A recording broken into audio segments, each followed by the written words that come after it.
तर बघा अशा पद्धतीने आरी वर्कचा गळा आखलेला असल्यावरती आपल्याला समजत नाही कशा पद्धतीने त्याची गळा रुंदी कमी करायची। तर ते मी तुम्हाला एकदम सोप्या पद्धतीने सांगणार आहे। तर सर्वात अगोदर आपण ब्लाऊजची उंची टाकून घेणार आहोत। तर ती आहे 14, त्यामध्ये 1 इंच असं 15, तर इथे मी 15 इंचाला मार्किंग करून घेतलेली आहे। आणि गळ्याची खालची पट्टी आहे 3 इंचाची, तर त्यामध्ये अर्धा इंच, तसं इथे 3.5 इंचाची इथे मार्किंग करायची आहे। तर ही 3.5 इंचाची इथे मी मार्किंग करून घेतली। तर इथून गळा रुंदी कशी कमी करायची ते तुम्हाला मी सांगते। तर इथे गळा रुंदी येत आहे 3.5 इंच, तर ते आपल्याला आहे फक्त घ्यायचे आहे 2.5 इंच। तर काय करायचंय, हा गळावरती असं वाढवून घ्यायचा आहे आपली जिथपर्यंत उंची येते तिथपर्यंत, आणि मग तिथून अलीकडे 2.5 इंच एवढं मार्किंग करून घ्यायचंय। आणि त्या मार्किंग पासून खालपर्यंत अशा पद्धतीने क्रॉस लाईन ओढून घ्यायची आहे।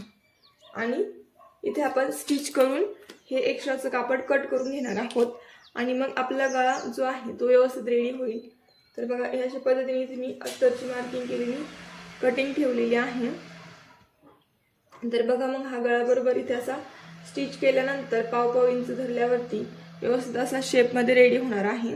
आणि त्यामुळे आपलं शोल्डर सुद्धा उतरणार नाही। तर तुम्ही पण याच पद्धतीने ट्राय करून बघा गळा रुंदी कमी करण्याचं।